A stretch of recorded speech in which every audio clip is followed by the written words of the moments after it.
düzgün qidadan başlayır. Balıq və balıq yağı ürək üçün faydalıdırmı? Amerika Ürək Assosiasiyasının tövsiyələri sayəsində ürək xəstəliyi riski yüksək olan insanlara omega-3 balıq yağı kapsulları məsləhət görülür. Nəticədə balıq yağı milyardlıq bir sənayeyə çevrilib. Hazırda hər il 100 min tondan çox balıq yağı istehlak edirik. Bəs elm nə deyir? Balıq yağı ürək xəstəliklərinin qarşısının alınmasında və müalicəsində həqiqətən faydalıdırmı? Yoxsa sadəcə balıq nağılıdır? Təxminən 10 il əvvəl aparılan böyük bir sistemli araşdırma və meta-analiz JAMA jurnalında omega-3-lərin ömür uzunluğu, ürək ölümü, qəfil ölüm, infarkt və insult riskinə təsirini araşdırdı. Bu araşdırmalara təkcə balıq yağı əlavələri yox, həm də insanlara daha çox yağlı balıq yeməklərinin tövsiyə olunduğu işlər daxil idi. Və nəticə, heç bir qoruyucu təsir tapılmadı. Nə ümumi ölüm riskində, nə ürək xəstəliyi ölümündə, nə qəfil ölümdə, nə infarktda, nə də insultda. Hətta artıq infarkt keçirmiş insanlarda belə ikinci infarkt riskini azaltmadı. Sonrakı illərdə 60-a yaxın randomizə edilmiş tədqiqat əlavə olundu və ən geniş sistemli analiz göstərdi ki, EPA və DHA qəbulunun artırılması ölüm və ürək damar hadisələrinə çox az və ya heç bir təsir göstərmir. Hətta siçanlarda aparılan uzun ömürlülük araşdırmaları belə heç bir fayda tapmadı. Bəs biz omega-3-lərin yaxşı olduğuna hardan inanmağa başladıq? Eskimosların ürək xəstəliklərindən qorunduğu düşüncəsi vardı. Amma bu tamamilə mif çıxdı. Bəzi əvvəlki araşdırmalar ümidverici görünürdü. Məsələn, 1980-ci illərin məşhur DART araşdırması. 2000 kişi arasında yağlı balıq yemək tövsiyəsi alan qrupda ölüm 29% azalmışdı. Bu çox böyük rəqəmdir və təbii ki, araşdırma böyük səs-küy yaratdı. Balıq yağı ilə bağlı möcüzə hekayəsi də buradan başladı. Amma insanlar davamını unutdular. DART 2 araşdırmasını. Eyni tədqiqatçılar, daha böyük nümunə, 3000 kişi və nəticə tam əksi.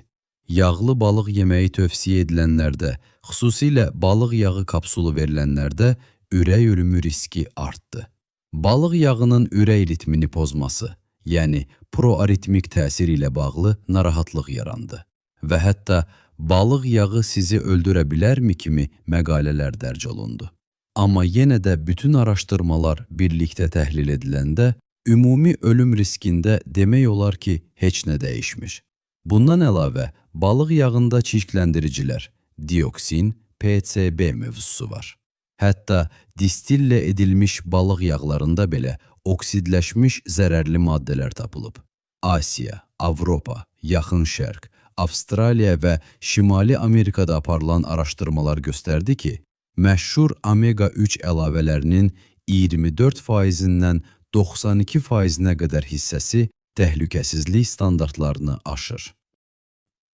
Məhsulun harda istehsal olunması belə fərq etmir. Çünki dünya üzrə satılan balıq yağlarının çoxu eyni regiondan gəlir. Cənubi Amerikanın qərb sahili. Hətta istifadə müddəti belə heç nə demir. Bu araşdırmada 10 məhsulun 9-u təhlükəsizlik standartlarını aşırdı və bunlar son istifadə tarixinə hələ 9 ay qalmış test olunmuşdu.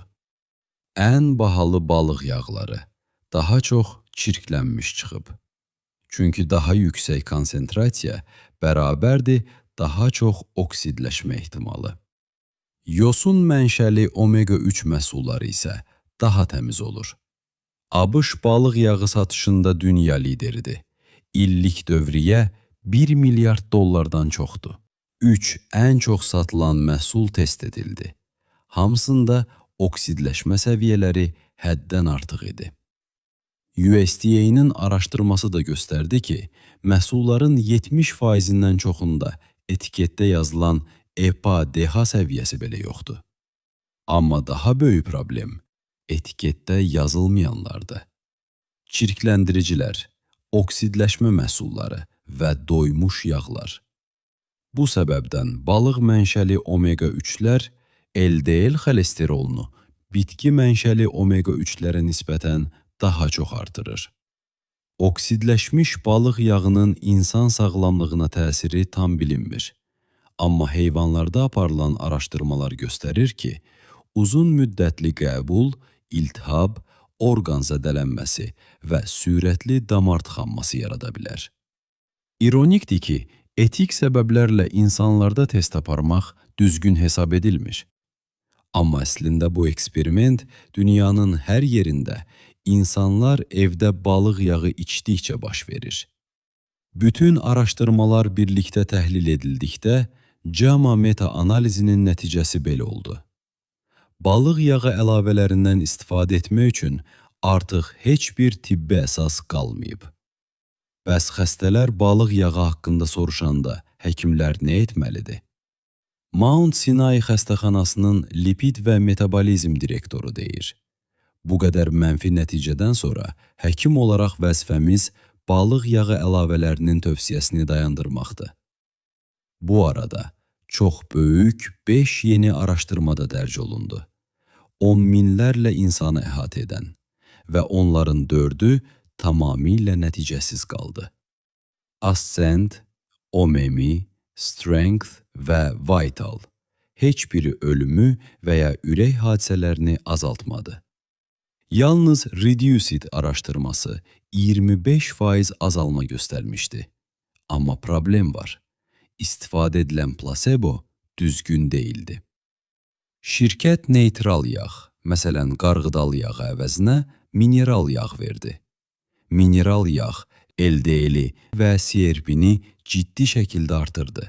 Yəni müqayisə üçün təsadüfən pis tərəf yaradıldı. Balıq yağı ona qarşı yaxşı göründü. Yəni nəticə saxtalaşmış olur. Hazırda meta-analizlər göstərir ki, adi balıq yağı kapsullarının ürək sağlamlığına heç bir sübut edilmiş faydası yoxdur.